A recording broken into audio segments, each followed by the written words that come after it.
Buenos días. El día de hoy vamos a meditar en el capítulo 41 de Génesis. Permítanme poner el cronómetro. Ok. Y antes que empezar, me gustaría, a modo de introducción, definir el concepto de hambruna. Y la hambruna es generalmente es una condición humana que se prolonga por la ausencia de alimento, ¿no? Generalmente puede ser por la falta de sequía, o vamos a ver algunas consecuencias, causas de ella, y que generalmente la hambruna se prolonga por varios meses o incluso años o hasta décadas puede ser. Y una de las consecuencias de la hambruna es la desnutrición, ¿no? Las epidemias que puede generar, el aumento de la mortandad en la población, etcétera. Hoy día tenemos aproximadamente más de 7,000 millones de personas en el planeta, de las cuales 820 millones, ¿no?, pasan hambre, y 200 millones están siendo amenazadas por pasar hambre. Los países más afectados por las hambrunas generalmente están en el continente africano, y podemos mencionar solamente algunos de ellos, como Yemen, por una guerra civil que lleva años. También puede ser la República del Congo, por 25 años de una guerra civil, Sudán y Somalia, entre algunos de los tantos países que padecen hambruna. Algunas consecuencias, algunas causas de lo que puede ser una hambruna generalmente son 4, ¿no? La primera, pues, la sequía, ¿no? El cambio climático en los últimos años o décadas ha afectado el clima del mundo y ha hecho que en muchas regiones del mundo deje de llover. Por lo tanto, cuando deja de llover, pues obviamente hay escasez de agua, y la escasez de agua afecta gracias a los plantíos y se genera una sequía. Otra razón por la cual se puede generar una hambruna son las guerras. Las guerras afectan a través de los bombardeos, afectan los cultivos, por lo tanto los destrozan, y los campesinos o la gente que cultiva la tierra pues tiene que migrar a otras ciudades urbanas para sobrevivir, lo que genera pues que obviamente la cosecha y los cultivos y la agricultura se ve afectada. Otra causa pueden ser las plagas. Incluso la Biblia, allá en Éxodo capítulo 9, versículo 25, menciona, ¿no?, que la plaga de granizo destrozó todos los sembradíos en los agricultura del país de Egipto. O Joel capítulo 1, por ejemplo, versículo 4, menciona que una plaga de langostas destruiría gran parte de los cultivos de la nación. Y finalmente, pues las guerras comerciales, ¿no? Ahora que están de moda con México, Estados Unidos y Canadá, los famosos aranceles, por ejemplo, conflictos políticos, conflictos económicos, pues lo que hace es que alzan el precio, por ejemplo, de los granos o incluso de la misma maquinaria, y eso impacta en los costos de producción, y por lo tanto se puede dejar de producir o trabajar en la tierra, y eso puede generar ¿qué? Falta de grano, y al final es una sequía o una hambruna. La Biblia registra hambrunas. Ya lo vemos desde el tiempo de Abraham. Allá en el capítulo 12 vemos un ejemplo de una hambre o una hambruna. Luego, en los tiempos de Isaac, ¿se acuerdan que incluso ya lo vimos? Tuvieron que bajar ellos a la tierra de Egipto en busca de alimento. En el libro de Jueces, por ejemplo, vemos a Ruth, ¿no?, que su esposo,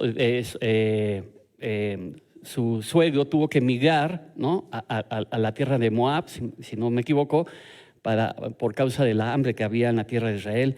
En los tiempos de David hubo 3 años, por ejemplo, en Acab y Elías. También Elías incluso fue utilizado por Dios para predecir una sequía, ¿no? En Eliseo durante la vida de Eliseo hubo un sitio en Samaria, por ejemplo, provocando también hambruna.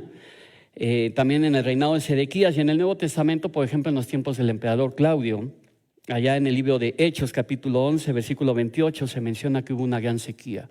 Y Cristo, dentro de las profecías que menciona para los últimos tiempos, es que habrá hambre. Por lo tanto, la hambruna, que es lo que vamos a ver hoy como consecuencia de la revelación que Dios da a José a través del sueño que el faraón tuvo. Y la pregunta que podíamos hacernos es, ¿puede Dios ser el causante de las hambrunas? ¿No? ¿Es Dios, en el caso del pasaje que hoy vamos a ver, la envió como una señal o una consecuencia de un castigo? Porque incluso el libro de Deuteronomio capítulo 28 dice en la obediencia y la desobediencia que si una de las consecuencias de la desobediencia del pueblo era que si ellos desobedecían la ley de Dios iban a padecer hambre, sequías, etc.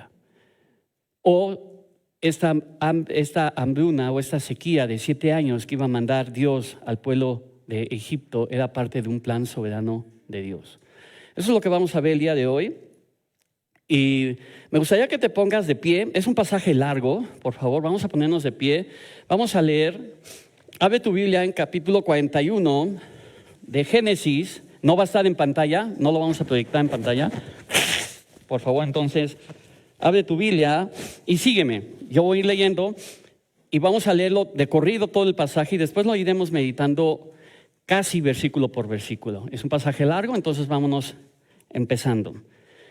Dice así: aconteció que pasados 2 años tuvo Faraón un sueño. Le parecía que estaba junto al río y que del río subían 7 vacas hermosas a la vista y muy gordas y pasían el prado. Y que tras ellas subían del río otras 7 vacas de feo aspecto y enjuntas de carne. Y se pararon cerca de las vacas hermosas a la orilla del río. Y que las vacas de feo aspecto y enjutas de carne devoraban a las 7 vacas hermosas y muy gordas. Y despertó Faraón. Se durmió de nuevo y soñó la segunda vez, que 7 espigas llenas y hermosas crecían de una sola caña, y que después de ellas salían otras 7 espigas menudas y abatidas del viento solano. Y las 7 espigas menudas devoraban a las 7 espigas gruesas y llenas. Y despertó Faraón, y aquí queda sueño.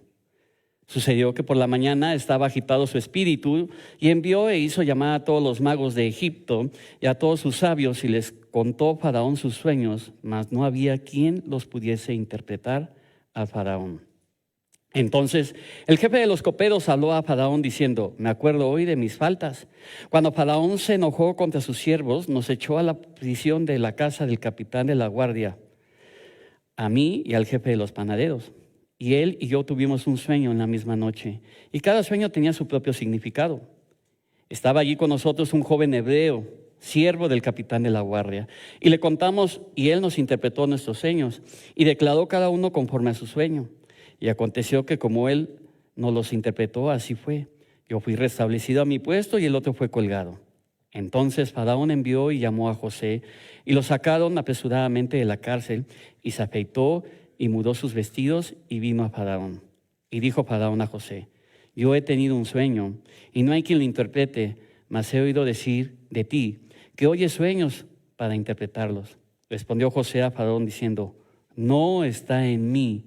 Dios es el que dé respuesta propicia al Faraón. Entonces Faraón dijo a José: en mi sueño me parecía que estaba a la orilla del río, y que del río subían 7 vacas gruesas, carnes y hermosas apariencia que paseaban en el prado, y que otras 7 vacas subían después de ellas, flacas y de muy feo aspecto, tan extenuadas que no he visto cosa semejante en fealdad en toda la tierra de Egipto. Y las vacas flacas y feas devoraban a las 7 primeras vacas gordas, y estas entraban en sus entrañas, mas no se conocía que hubiesen entrado, porque la apariencia de las flacas era aún mala, como al principio. Y yo desperté, y vi también que 7 espigas crecían en una misma caña, llenas y hermosas, y que otras 7 espigas menudas, marchitas, abatidas del viento solano, crecían después de ellas, y las espigas menudas devoraban a las 7 espigas hermosas. Y lo he dicho a los magos, mas no hay quien lo interprete. Entonces respondió José a Faraón: el sueño del Faraón es uno mismo. Dios ha mostrado a Faraón lo que va a hacer. Las 7 vacas hermosas 7 años son, y las espigas hermosas son 7 años. El sueño es uno mismo.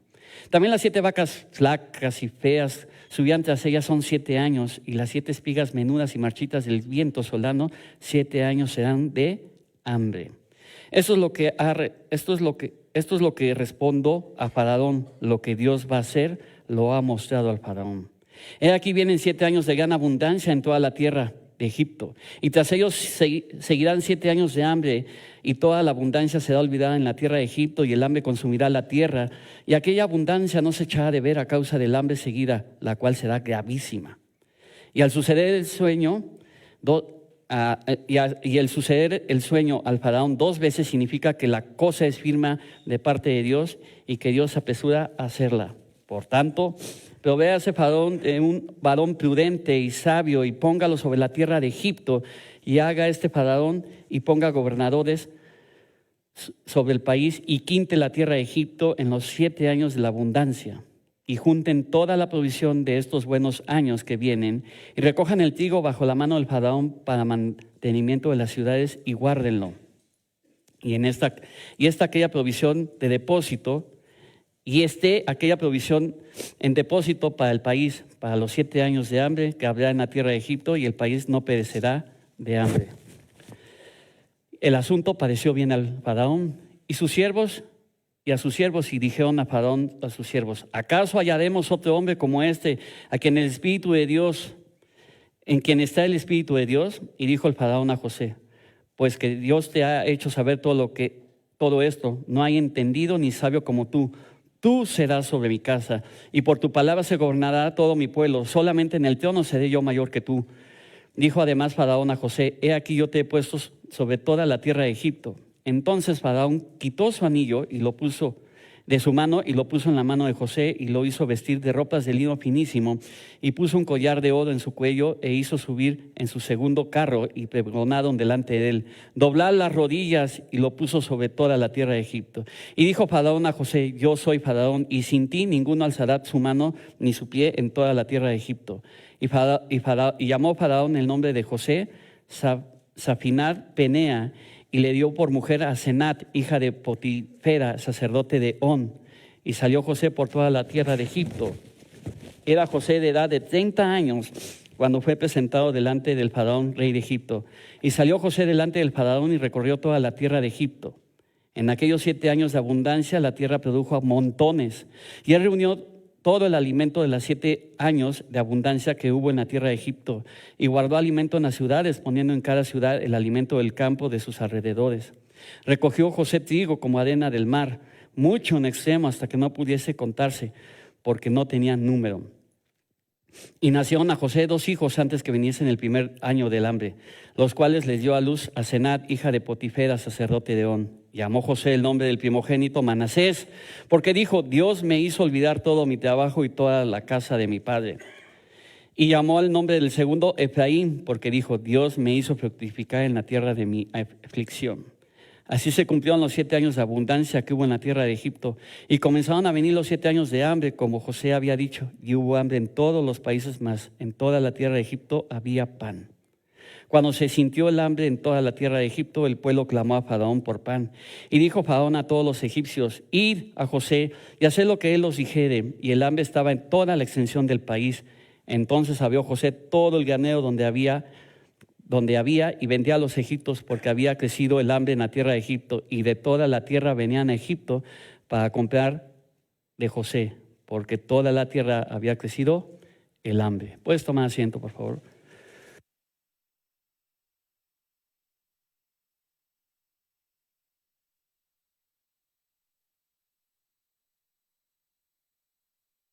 Si me pueden apoyar con una servilleta, por favor. Ok, bueno, pues fueron prácticamente 10 minutos de lectura, ¿no? Es un pasaje largo, ¿no? Y pues este pasaje lo vamos a dividir en prácticamente, muchas gracias, en cuatro secciones, ¿no? Entonces yo te voy a pedir que vayas poniendo atención a lo largo del mensaje. Y la primera sección es el sueño del faraón, que son los primeros 9 versículos. Luego vamos a ir: José interpreta el sueño, del versículo 9 al 32. Luego vamos al consejo de José, del versículo 33 al 36. Y finalmente vamos a ver cuando José es puesto como gobernador en la tierra de Egipto, del versículo 37 al 57, ¿no?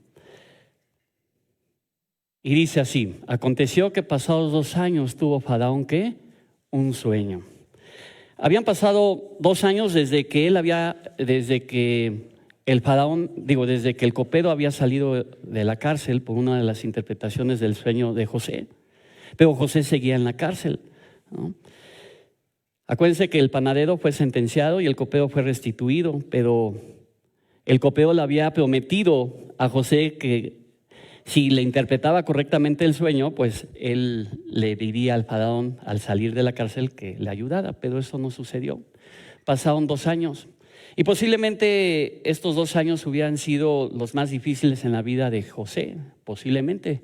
¿Por qué? Porque pues una promesa que se le dio no se cumplió y él era inocente, y conocemos ya la historia y no vamos a hacer un resumen de eso, ¿no? Fue acusado falsamente de tener o de pretender a la esposa de Potifar, ¿no? Y aunque él halló gracia delante de los ojos del guardia de la cárcel, pues él seguía en la cárcel, ¿no? Porque pues la libertad es preciosa y valiosa, ¿no? ¿De qué nos sirve tener salud y todo el dinero del mundo si estamos encarcelados? Y parecería que después de estos 2 años Dios se había olvidado de José, ¿no? Pero Dios no se olvidó de José. Dios se estaba moviendo en el tiempo perfecto de acuerdo a su plan y su soberanía, porque Dios nunca llega tarde, ¿no? Lo que estaba haciendo Dios en estos 2 años, y desde que fue vendido incluso por parte de sus hermanos, traicionado por sus hermanos, falsamente acusado por la esposa de Potifar, es que Dios estaba moldeando ¿qué? Su carácter a la imagen de Jesucristo, ¿no? Y yo creo que esto es lo importante en el pasaje, porque el personaje principal del pasaje que acabamos de leer no es José, es Dios, obrando en la vida de José, desarrollando un carácter, ¿no? Después dice ahí: del río subían vacas hermosas a la vista y muy gordas, y pasían en el prado. Ahí lo vamos a ver en el versículo 2 al 7 que ya leímos. Y aquí es algo muy importante, que este sueño hace mención o aparecen 3 elementos importantísimos en la economía de Egipto. El primero es el río Nilo, ¿no? El río Nilo es el río más largo del mundo, 6,670 kilómetros. Y realmente hacía de Egipto un oasis en todo lo que era la tierra de aquella época.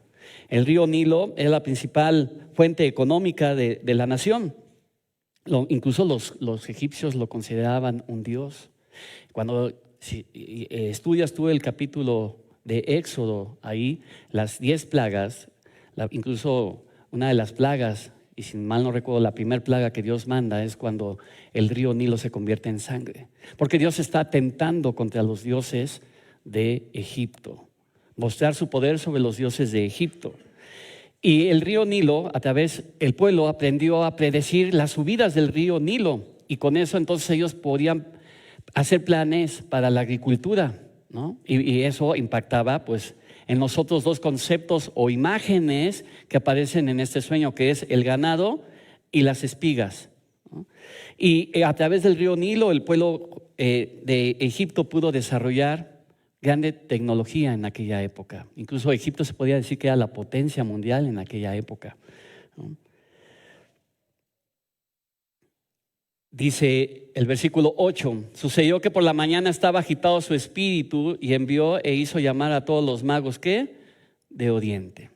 Y aquí nos debe llamar la atención la expresión agitado su espíritu, porque Faraón era el gobernante de Egipto, y por lo tanto toda la responsabilidad de la nación económica, política y la economía dependían de las decisiones que el faraón pudiese tomar. Y en aquella época los sueños eran importantes. Se creía incluso que los dioses, ¿no?, hablaban, o los dioses de los cananeos, los dioses de Egipto, revelaban la voluntad, ¿no?, a través de los sueños, ¿no? Pero sin embargo, vamos a ver ahí que en el versículo que dice más adelante, dice que los magos y los sabios de aquella época no había quien podía interpretar el sueño. Versículo 8, ¿no? Los magos y los sabios se dedicaban a estudiar los astros, los tiempos, ¿no? y los sueños. Pero sin embargo es interesante que la sabiduría humana no puede entender los designios de Dios, porque se han de discernir, ¿qué? Espiritualmente. Y eso lo dice la carta a los Corintios capítulo 2, versículo 14.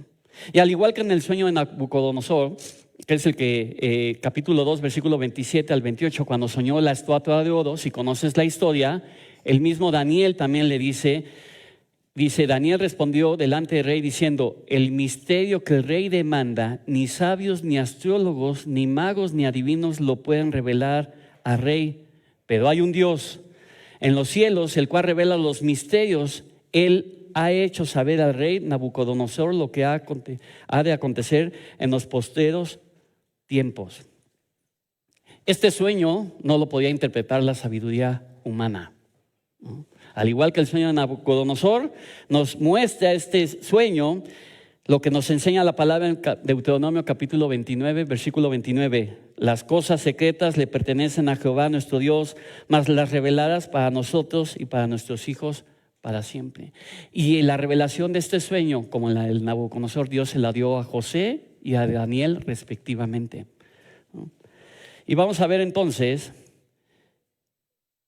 que toda la sabiduría humana no puede responder los designios de Dios.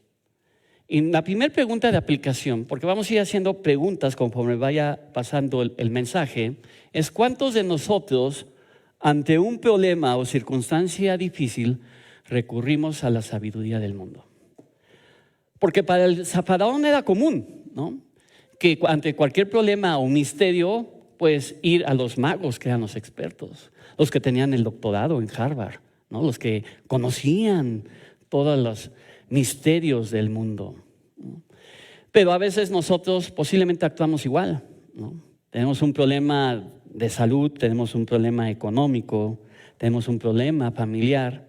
¿Y cuál es nuestra primera reacción? ¿Buscar a Dios o buscar la sabiduría del mundo? O cuando se agotan todas las opciones que el mundo nos ofrece, ¿buscamos a Dios? ¿O es Dios nuestra primera ayuda? O debe ser nuestra única, más bien, ¿no? Cuando vamos al versículo 9, dice: entonces el jefe de los coperos habló a Faraón diciendo: me acuerdo hoy de mis faltas, ¿no? Y vemos aquí que el copero, pues queriéndose congratular con el Faraón, ¿no?, le dice: me acuerdo de un joven, ¿no?, pero se acordó 2 años después, ¿no? Y se acordó no por cumplirle a José, sino: ¿qué horas son las que usted diga, señor presidente?, ¿no? Y entonces dijo: pues de aquí yo voy a quedar y voy a salir bien parado, ¿no? Seguramente en su movimiento político el copero pues dijo: me acuerdo de un joven, ¿no? Y vemos aquí entonces la providencia divina. ¿Y qué es la providencia divina? Bueno, pues es, ahí puse actor, lo voy a corregir para el segundo servicio. Acto por el que Dios actúa con sabiduría y amor, cuida y dirige todas las cosas en el universo para garantizar el cumplimiento, ¿qué?, de sus propósitos. Si el copero hubiera cumplido su palabra 2 años antes, ¿qué hubiera pasado? Pues José sale de la cárcel, ¿no? Y posiblemente José se hubiera regresado a la tierra de su parentela. Y entonces cuando el faraón hubiera soñado el capítulo que estamos viendo, no hubiera habido quien le respondiese, ¿no? Pero Dios estaba orquestando todo. Estaba por este lado preparando y forjando el carácter de José para la responsabilidad que le iba a ser dada. También estaba trabajando en Judá, ¿se acuerdan?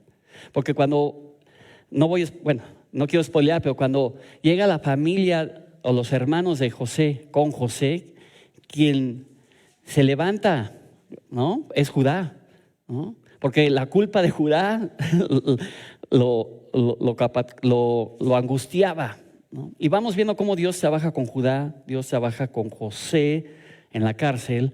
Y entonces ahora el copero se acuerda de que había un joven, ¿no?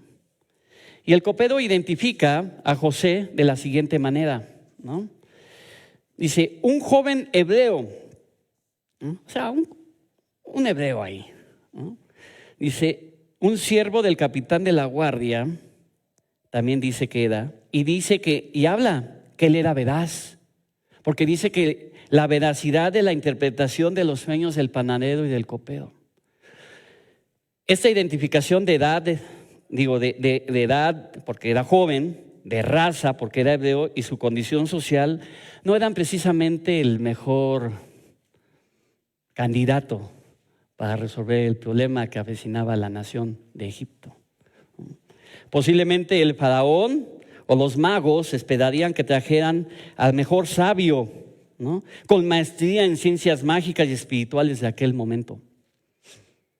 Pero un hebreo, los hebreos no tenían una nación todavía, ¿no? Era un pueblo nómada, era pastoril, ¿no? ¿Qué le va a enseñar un joven hebreo a un faraón, a la nación más importante y potente y avanzada de aquella época?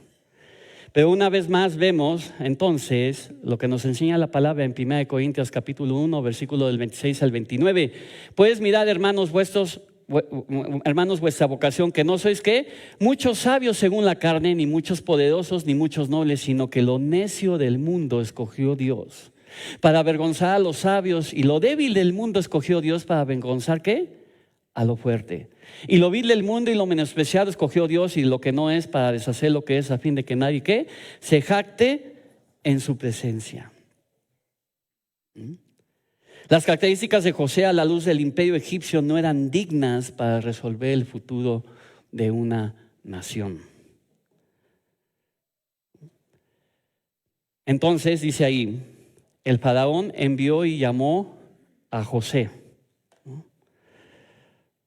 Y algo interesante que tenemos que ver es que los sueños de José al principio lo metieron en problemas, porque era un joven inmaduro, ¿no? Y a través de esos sueños que le dijo a sus hermanos en envidia y en celos lo venden. Y ahora un sueño de un pagano le va a dar la libertad y lo va a restaurar, ¿no? Todo guiado por la providencia divina, ¿no? José es presentado ante Faraón y se le explica la razón de su presencia. Y aquí hay dos enseñanzas muy claras. Si tú ves el pasaje, dice que José, en el versículo 16, dice, no está en mí el poder interpretar el sueño. Perdón.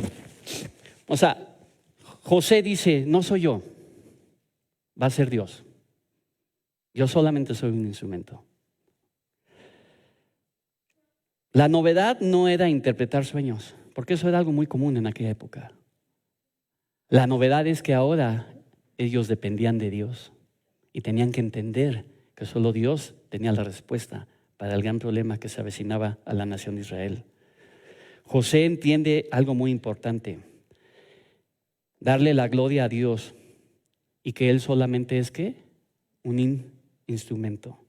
Cuando estaba preparando el mensaje encontré un comentario de Calvino y dice: el primer paso de la sabiduría es no atribuirnos nada a nosotros mismos, pero modestamente confesar que todo lo que hay en nosotros es digno de alabanza. Fluye solo de la fuente de la gracia ¿qué? De Dios. Con esta declaración, José, vemos a un hombre más maduro. Vemos a un hombre mucho más sabio, quizá humilde, que cuando tenía 17 años. Porque cuando tenía 17 años, y vemos el pasaje, pues a él se le hacía normal revelar los sueños. Tal vez lo hacía no de manera prudente, y eso le ocasionó problemas con sus hermanos. Pero conforme va pasando su vida, desde los 17 hasta los 13 años, él va madurando, va aprendiendo a depender de Dios y a utilizar el don de Dios con sabiduría y prudencia y para la gloria de Dios. Fíjense, una gran verdad: podemos estar siendo usados por Dios, pero no necesariamente estamos aprobados por Dios.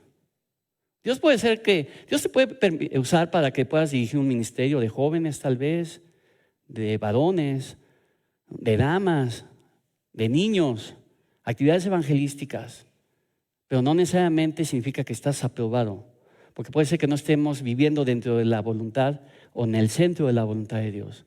Porque la obra de Dios se hace con nosotros, sin nosotros y a pesar de nosotros. Pero este joven había madurado en un proceso de forjarse durante 13 años. Y aquí entonces viene una pregunta de aplicación. Reconocemos que los dones y talentos y bendición que Dios nos ha dado provienen solo de Él. Todo lo que tú tienes, tu habilidad para el trabajo, la gracia que tienes para con tus maestros, ¿no? Los bienes económicos que tienes, el conocimiento bíblico incluso que se te ha revelado a través de la iluminación por medio del Espíritu Santo en su palabra, ¿es para la gloria de Dios? ¿Es de Dios y dado por Dios? Deuteronomio capítulo 8, versículos 17 y 18 dice, y le es una advertencia de Dios al pueblo de Israel cuando entrara a la tierra prometida, y dice, y digas en tu corazón, mi poder y la fuerza de mi mano me han traído a estas riquezas. Sino acuérdate de Jehová tu Dios, porque Él es el que da el poder para hacer ¿qué? Riquezas. Otra pregunta de aplicación. ¿Tu forma de hablar y comportarte muestra una madurez en Cristo? ¿La gente que te rodea puede ver cambios significativos en ti? Porque José era un hombre más maduro. Las pruebas lo moldearon, ¿no? ¿Cómo nos ve la gente? ¿Cómo te ve la gente? ¿En un proceso de madurez? ¿O seguimos siendo los mismos de hace 15 años? No se trata, hermanos, de hacer grandes cambios de un día para otro. Muchas veces pensamos que cuando yo tengo un encuentro con Cristo y Cristo viene a morar en mi vida, ¿no? Tengo que hacer cambios radicales. Sí, en mucha gente sí. En otros es un proceso lento, pero es que constante. Porque la palabra clave es que permanecer. Allá en el Evangelio de Juan, ¿no? ¿Qué dijo Jesús? ¿No? Si me amáis, guardar mis mandamientos. Gracias. No tantas, pero gracias, ¿ok? Si me amáis, guardar mis mandamientos. Las circunstancias no amargaron a José, lo moldearon. Porque yo creo que José, aunque no tenía en su Biblia y no tenía Filipenses 1:16, entendía esto, estamos persuadidos de esto, que el que comenzó en vosotros la buena obra la perfeccionará, ¿qué? Hasta el día de Jesucristo.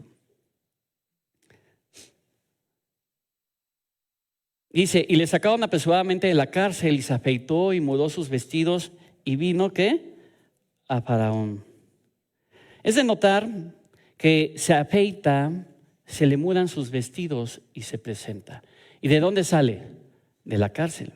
Sale de una condición de esclavitud. Sale de una condición, ¿qué? De miseria. Y para presentarse delante del rey, en el contexto que estamos hablando, que era el faraón, tiene que mudar sus vestidos y se afeita. Y desde el punto de vista soteriológico podría decirse que hace una referencia a lo que Cristo hace en cada ser humano al darle la salvación eterna. Porque cuando tú y yo antes de venir a Cristo estábamos en esclavitud del pecado. Y sin embargo, para presentarnos delante de Dios se nos tiene que vestir de la justicia de Dios. Y esto es lo que cuando vas al Nuevo Testamento, en la parábola de las bodas, en Marcos capítulo 22, es el dueño, el anfitrión de la boda, el que da los vestidos a los invitados. Incluso vemos ahí que un invitado entra sin un vestido, ¿no? Y no es aceptado porque no va vestido de acuerdo a la ropa que el mismo anfitrión ha proveído. Y aquí entonces tenemos una pregunta de aplicación. ¿Cuál es tu condición espiritual el día de hoy? Si tú eres una persona que nos visita por primera vez, posiblemente esto que estamos viendo y meditando es nuevo para ti. Y posiblemente no tengas una relación con Cristo. Y posiblemente sea la primera vez que escuchas la palabra de Dios. Y Dios te dice hoy día, estás en tinieblas, viviendo en una esclavitud de pecado. Necesitas ser restaurado por la gracia de Cristo, por su sacrificio, por medio de la fe. Posiblemente tú eres un creyente, ¿no? Y vienes constantemente a esta iglesia. ¿Cómo está tu condición espiritual? ¿Cómo está tu relación con Dios? ¿Estás posiblemente en alguna prisión de amargura, de desobediencia?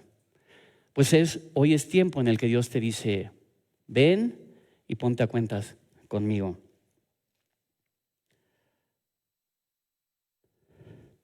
Fíjense, el versículo 24 dice, y no hay quien me lo interprete, le dice el faraón, ¿no? Y esto es una gran enseñanza a nosotros, porque no todo el poder económico del faraón, todo el poder político del faraón, no le servía de nada para poder interpretar este sueño. Dependían de un joven hebreo que decían que interpretaba sueños, y que ese joven hebreo dice que Dios los dará la revelación. La enseñanza es muy clara aquí, ¿no? Muchas veces Dios tiene que bloquear y quitarnos todo lo que nuestros recursos, nuestros contactos, nuestras habilidades, llevarnos a ese callejón sin salida y mostrarnos que Él es el todo y el único suficiente. Otra pregunta de aplicación. ¿Estás viviendo una situación en la que Dios te está llevando al límite? Posiblemente tu trabajo ya no ves lo duro, sino lo tupido. Posiblemente problemas familiares, posiblemente problemas de salud, o posiblemente el fallecimiento recientemente de algún ser querido. ¿Dios te está llevando a algún límite en el que tú tengas que depender totalmente de Él y poder conocerlo mejor en su carácter?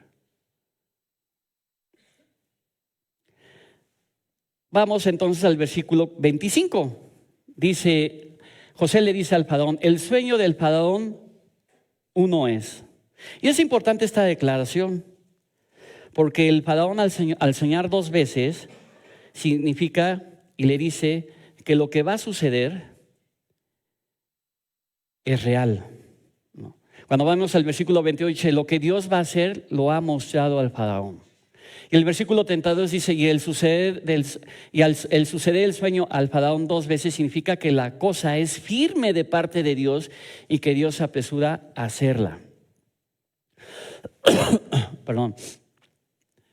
Aquí hay algo que nos debe llamar la atención. Cuando vamos al Nuevo Testamento, por ejemplo en el Evangelio de Juan, ¿qué decía o qué solía decir Jesús? De cierto os digo. Y podíamos preguntar, ¿qué significa de cierto os digo? ¿No? Incluso yo he oído a algunos hermanos que incluso cuando terminan sus oraciones dicen amén y amén, porque creo que hay dos salmos que terminan así, ¿no? Y una vez un hermano despistado me dijo, es que es para que amarre la oración, ¿no? Y yo, bueno, creo que hay que leer un poco más, ¿no? Perdón, es que voy también saliendo de una gripa. Pero el cierto os digo, cuando usaba Jesús esta expresión, realmente es como si dijera, créanme, esto es cierto. Sé por experiencia directa que lo que les estoy diciendo es cierto. Y cada vez que Jesús utilizaba esta expresión, reafirmaba su divinidad. Porque lo que decía Jesús era real. No era cotorreo, no era chiste. Y lo que está diciendo aquí, entonces, José al faraón es, las dos veces que has soñado lo mismo es porque lo que va a suceder es cierto. Tienes que poner atención a lo que va a pasar. Tienes que tomar acciones a lo que va a pasar. El foco de atención no es el sueño en sí, sino es Dios quien va a ejecutar su plan y que al ejecutar su plan está preocupándose porque su creación no muera. Y para que entonces a través de esa hambruna la parentela de José llegue a Egipto y ya todos conocemos la historia.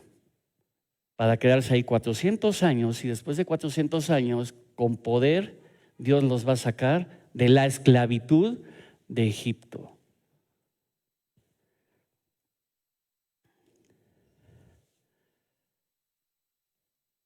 Y esto nos enseña algo muy interesante, ¿no? Porque la causa directa y final es Dios. Y la causa de la sequía no se menciona si fue algo natural, si fue una guerra, si se secó el río Nilo, no nos los menciona. Pero lo que sí debemos aprender es que con esta declaración importante el futuro de Egipto no dependía del Nilo, dependía de Dios. Tu futuro y mi futuro dependen de Dios. Y eso a veces se nos olvida, por lo menos a mí se me olvida muy seguido.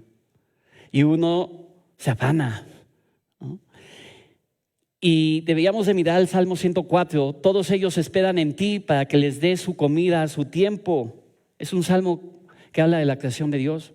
Les darás recoger, abren su mano, se sacian del bien, escondes tu rostro, se turban, les quitas el hálito, dejan de ser y vuelven al polvo. Salmo 31:15 dice, en tus manos están mis tiempos. Y entonces, ¿qué le dice José a Faraón? Versículo 33, provéase ahora Faraón de un varón prudente y sabio y póngalo sobre la tierra de Egipto.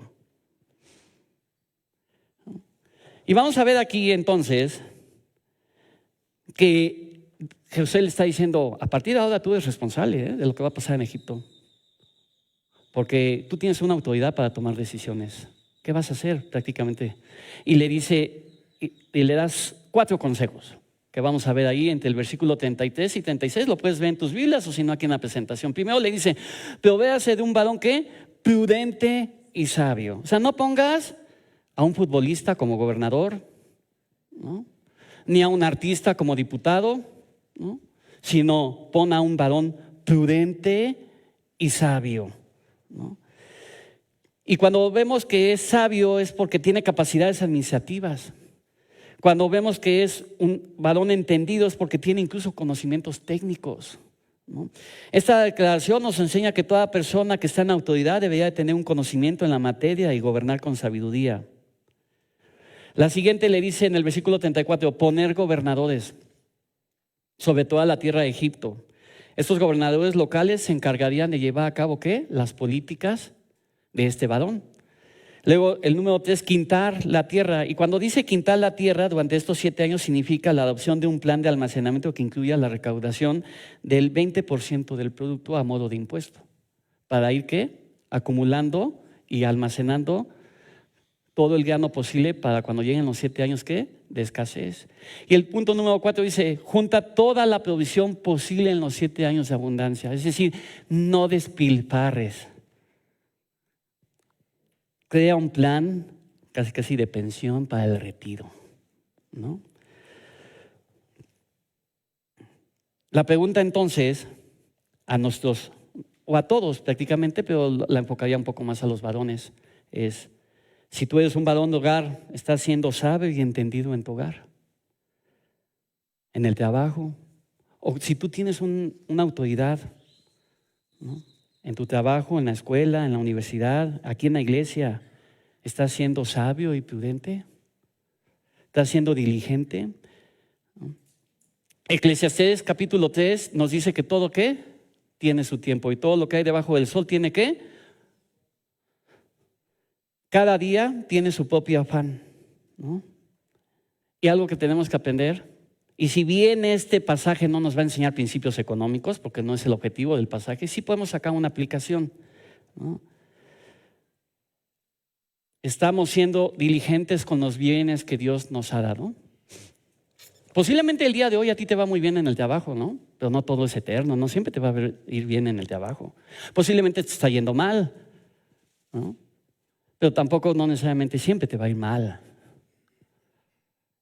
Con la abundancia que posiblemente te está dando Dios económicamente en el trabajo, ¿estás ahorrando, por ejemplo? Y algunas preguntas de aplicación rápido. La 4, primero, 1, muchos de nosotros tenemos hoy salud. ¿Estamos cuidando nuestro cuerpo? ¿O nos vamos a poner a dieta cuando ya nos declaren un cáncer? 2, si tienes a tus padres, hónralos y respétalos y cuida de ellos porque tal vez mañana ya no los tendrás. 3, tienes bienes materiales, sé sabio y administralos correctamente, no más gastando tu dinero, porque habrá tiempos difíciles. Proverbios capítulo 20, versículo 21 dice: los bienes que se adquieren deprisa al principio no serán al final bendecidos. ¿No? Si Dios nos ha dado, disfrutémoslo, compartámoslo con los demás, ¿no? ¿Estamos siendo diligentes con los bienes que Dios nos ha dado? Dios le mostró al faraón la fragilidad de la vida. La abundancia de Egipto sería consumida por una gran hambruna, porque incluso cuando vemos, dice que las 7 vacas que se comen a las 7 vacas gordas no suben de peso, por haber comido, sino dice que quedan igual de flacas. Entonces la hambruna iba a ser tan mala y tan fea que la abundancia de Egipto se iba a acabar, ¿no? Y entonces eso nos enseña la fragilidad de la vida. Cuando vamos a Santiago capítulo 4, versículo 13 al 15, dice: vamos ahora los que decís, hoy y mañana iremos a tal ciudad y estaremos allá un año, traficaremos y ganaremos. Cuando no sabéis lo que será de mañana, porque ¿qué es vuestra vida? Ciertamente es neblina que se aparece por un poco de tiempo y luego se desvanece. En lugar de lo cual deberías de decir: si el Señor quiere, viviremos y haremos esto y aquello. Y entramos a la última parte del sermón, cuando dice: ¿acaso hallaremos otro hombre como este en quien el Espíritu de Dios está? Es interesante mencionar que esta es la primera vez que aparece en la Biblia la cualidad de que en quien el Espíritu de Dios mora. Si tú ves los primeros 40 capítulos, no aparece esta declaración. Esta es la primera vez y que Faraón dice, la primera cualidad que el Faraón mencionó acerca de José fue su relación con Dios. Entonces al Faraón se le olvidó que él era un joven. ¿Qué me va a enseñar este chamaco? Que era un hebreo de una nación X, ¿no? Y que estuvo en la cárcel. O incluso a veces, no sé si sabías, pero a la gente que está en la cárcel le cuesta mucho trabajo conseguir trabajo. Pero sin embargo el faraón, lo que le impactó fue su relación con Dios, la madurez que mostraba José y que decía: no hay un hombre en que esté el Espíritu ¿qué? De Dios. Pregunta de aplicación: ¿las personas que nos rodean ven en nosotros el Espíritu de Dios? ¿Qué ven las personas en ti? ¿Qué ven en mí? ¿No? Y vemos entonces que Faraón inviste a José. Y vamos a ver cómo lo inviste, ¿no? Con 5 acciones. La primera, le pone sobre su casa y sobre el pueblo y la tierra de Egipto, ¿no? Ahí en el versículo 40 y 41, sígueme en tu Biblia, el faraón le otorga a José la autoridad legal y el poder centralizado, ¿no? Solamente después del faraón estaría José. José pasó de ser un pastor vendido al gobernador de Egipto. ¡Wow! ¿No? Y cabe destacar que esta autoridad que Dios le dio, ¿sabes qué? Era para servir. No era para hacerse dinero, como sucede hoy día con la política a nivel mundial, ¿no? José, terminando los 7 años, no se compró una casa en el campanario, no traía un Porsche, no traía un Rolex, ¿no? Porque no aplicó el dicho mexicano: no me des, ponme donde hay, ¿no? Sino que la autoridad y el poder que Dios le dio, administrativa, económica y políticamente, lo usó para servir. ¿Y cómo me dirás eso? Y me preguntas, Génesis capítulo 45, versículo 5, búscalo en tu Biblia si quieres. Ahora pues, no os entristezcáis, cuando José le contesta a sus hermanos, ni os pese haberme vendido acá, porque para preservación de vida me envió Dios delante de vosotros. O sea, Dios lo envió por adelantado.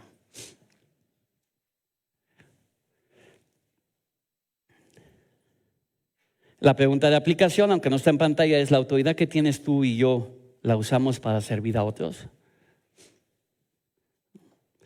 Le pone su anillo ¿no? El anillo era de oro finísimo, versículo 42, ¿no? 41, perdón. Le concede la autoridad legal para promulgar los decretos y establecer las políticas necesarias, ¿no? Toda acción debería llevar el sello de José. 3, lo viste de ropas de lino finísimo y le pone un collar en el cuello. Y esto nos recuerda a otra parábola, la del hijo pródigo. ¿Se acuerdan? Cuando el hijo regresa, el padre, ¿qué le pone? Su anillo, su calzado y vestidos. Y esto es una tipología que estamos viendo, ¿no? Hacia Cristo. 4, lo hace subir sobre el segundo carro del faraón y lo pregona delante de todo el pueblo, ¿no? O sea, lo subió en la suburban de aquella época, ¿no? ¿Y por qué lo hizo? Para que todo el pueblo lo viera. Dios le estaba dando todos los medios necesarios para que él se pudiera mover. Y le cambia el nombre, ¿no? Y no necesariamente es una canción de Joan Sebastián, ¿verdad? Que dice, te voy a cambiar el nombre. Pero ¿por qué se lo cambió? Para darle una identidad egipcia, ¿no? Para que el pueblo tuviera una identidad con él. Algunas leyendas judías, encontraba esto cuando preparaba el mensaje, dicen que cada letra del nombre egipcio que José, que le puso Sabnat, ¿no? Sabnat Penea, que cada letra significaba algo. Entonces el nombre de José podía significar vidente, redentor, profeta, apoyador, intérprete de sueños, inteligente, discreto y sabio, ¿no? Pero resumiéndolo, se podía decir que su nombre significa Dios habla y vive. Por lo tanto, este nombre nos muestra que el testimonio de José impactó la vida del faraón. Y una gran verdad que podemos aprender es: no dejemos que nuestro pasado y nuestros errores nos determinen, ¿no? Algunas veces pensamos que por la causa de algún pecado que hayas cometido en el pasado, no hay ninguna esperanza en la que puedas poner tu futuro, ¿no? Sin embargo, cuando nos dejamos moldear por las manos de Dios, confiamos en Él, le entregamos nuestra vida y aprendemos a caminar junto con Él, entonces Dios nos va a transformar y nos va a dar una nueva identidad. ¿Qué identidad tienes tú? Es algo que los jóvenes batallan, o todos en nuestra juventud batallamos. Pero posiblemente estás en adultez o en la vejez y todavía tienes problemas de identidad. Pero algo que hace Cristo al darnos la vida eterna es darnos identidad. Y le nacieron a José 2 hijos antes que viniese el primer año de hambre, ¿no? Y dice, ahora, lo interesante aquí que llama la atención es que los nombres de sus 2 hijos son nombres que hebreos. Y él se había casado con una mujer egipcia. No vamos a entrar a detalles en la razón del por qué. Pero lo que nos llama la atención aquí es que él, a pesar de estar en una nación extranjera, a pesar de estar siendo gobernador de Egipto, no se influenció por la cultura de Egipto, sino que a sus hijos les pone ¿qué? Nombres hebreos. Y el primero es Manasés, que significa Dios me hizo olvidar todo mi trabajo y toda la casa de mi padre. Y si esto lo entendemos a la luz del contexto del pasaje y de la historia de los últimos, que se ha narrado en los últimos capítulos que hemos estado estudiando en el púlpito, es que él decidió perdonar. No se amargó. Ante todas las circunstancias difíciles que él vivió, Dios lo hizo olvidar, porque Dios era su fortaleza, ¿no?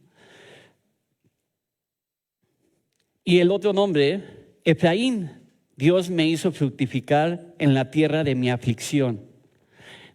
Él sabía que donde estaba y lo que vivía no era una situación fácil, porque dice, en la tierra de mi aflicción, ¿no? Pero él no podía detenerse anhelando el pasado para condenar su futuro, sino él actuaba y dependía a diario en el presente de Dios. Y entendió que todo lo que tiene y todo lo que era gracias a la gracia y misericordia de Dios. Y eso nos debe llevar a una pregunta de reflexión.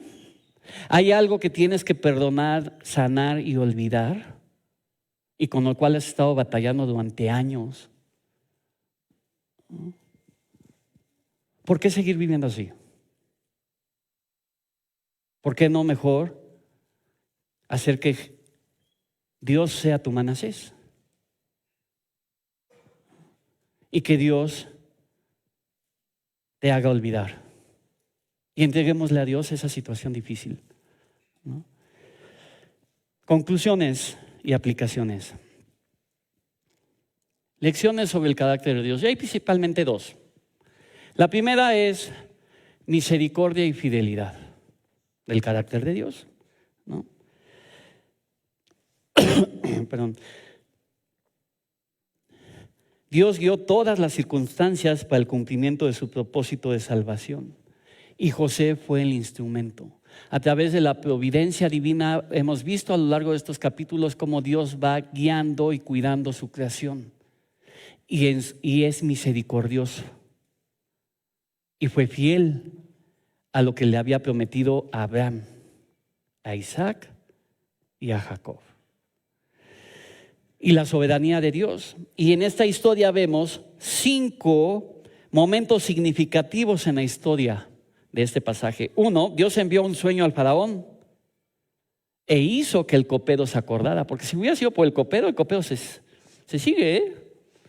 Él no iba a cumplir su palabra, él ya había sido restaurado. 2, Dios dio a José la interpretación y el significado correcto del sueño. No fue la astucia de José, ¿eh? No fue la preparación de José, fue Dios obrando a través de José. 3, Dios saca a José de la cárcel y lo lleva a ser el primer ministro del faraón. Es impresionante que el mismo faraón reconoce la mano de Dios en todo este asunto. Y a nuestra pregunta de aplicación, ¿no? ¿Qué ve la gente en ti? ¿Qué ve la gente en mí? ¿Ve a Dios? 4, Dios concede a José la sabiduría para administrar el grano que tiene la tierra y poder así ser un instrumento de bendición a toda la nación. Y el último punto, la hambruna hizo que los hermanos de José vinieran a la tierra de Egipto, y entonces hubiera provisión. Y Dios cumpliendo su palabra. Un aparente acto de crueldad por parte de Dios nos muestra la soberanía y misericordia de Dios. Y aunque muchas veces no podemos entender las circunstancias en las que estamos viviendo, sí debemos de aprender a aprender que Dios tiene el control de todas las circunstancias. Y créanme que hay gente allegada de esta iglesia en la que sabe que yo estoy aprendiendo esa gran verdad. Porque yo no sé qué depare el futuro en ciertas áreas de mi vida. Y a veces para mí, y está hablando Jaime Chávez, el no tener el control de ciertas cosas me genera estrés. Y entonces de repente digo, Señor, ¿por qué me estreso? Y yo creo que Él me pregunta, pues ¿por qué te estresas? ¿No? Hay que bajar la teología de aquí a acá.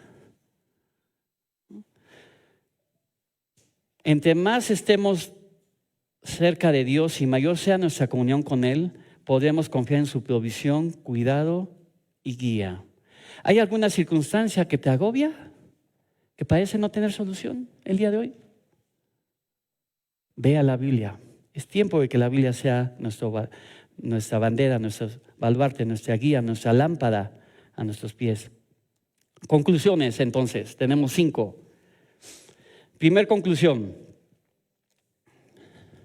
José es el ejemplo práctico de un hombre que impacta a aquellos que lo rodean. La teología es importante, ¿eh? Hay que estudiar. Pero ¿saben qué? A veces somos funcos espirituales. ¿Se han visto los muñequitos esos famosos funcos? Son unas cabezotas, ¿no? Estamos llenos de teología, de discipulados, pero no impactamos a la gente.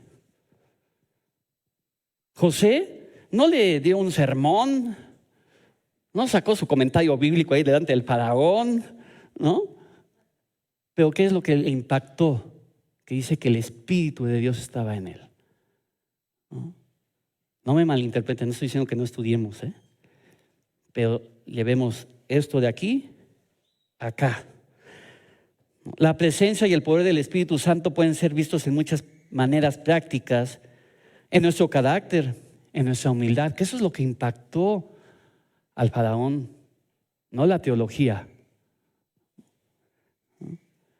La fe, si no tiene obras, está muerta en sí misma. Santiago 2:17. 2. José habló claro y con integridad. No endulzó el mensaje, ¿eh? O sea, imagínate, oye, ¿cómo le digo que va a haber 7 años de hambre al faraón? ¿No? Vamos a endulzarle el mensaje, ¿no? ¿Y saben qué es lo que hoy en día sucede en muchos púlpitos en las iglesias? Endulzan el mensaje. No se habla del pecado, no se habla del arrepentimiento, se habla de la prosperidad. ¿Endulzas tú el mensaje? Cuando predicamos el evangelio tenemos que predicar de arrepentimiento, de pecado, de restauración, justicia, salvación y redención. No nada más que Dios es amor.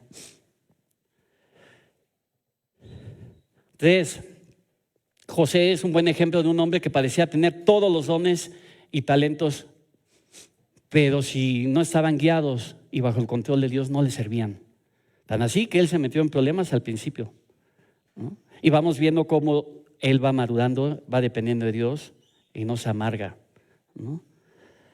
Un carácter correcto y santo delante de Dios es un instrumento que Dios va a utilizar. ¿En qué parte del proceso de madurez te encuentras? 4. Dios nos ha sido muy claro en su palabra. Dios fue claro en la revelación del sueño. Va a pasar esto. Y Dios a través de José le dijo, haz esto. Y la aplicación a nuestra vida es, Dios ha sido muy claro en la palabra, ¿no? Somos pecadores y necesitamos arrepentirnos. Y necesitamos vivir vidas santas, ¿no? Toda revelación de Dios demanda una respuesta humana. Y al igual que el sueño del faraón, el evangelio demanda una respuesta del ser humano. ¿Cuál va a ser tu respuesta hoy a este mensaje? Y último, José no se amargó ante las circunstancias, supo esperar en Dios. Romanos capítulo 8, versículo 28, ¿qué dice? Porque todo obra para bien de aquellos que aman, ¿qué? A Dios. Palabras más, palabras menos. José no tenía una Biblia, no tenía Romanos 8, 28, ¿no? Pero sí tenía el principio en su corazón, ¿no? Y muchos de nosotros podemos tener la Biblia en Romanos 8, 28, pero no lo estamos viviendo, ¿no? José no se amargó, ¿no? José miró a Dios. Y Dios es el personaje principal de este mensaje. Él guía a través de su providencia divina, su misericordia y su soberanía para cumplir sus planes redentores en la vida de Egipto, del pueblo de Israel y ahora en tu vida y en mi vida. Pongámonos de pie, por favor, vamos a despedirnos.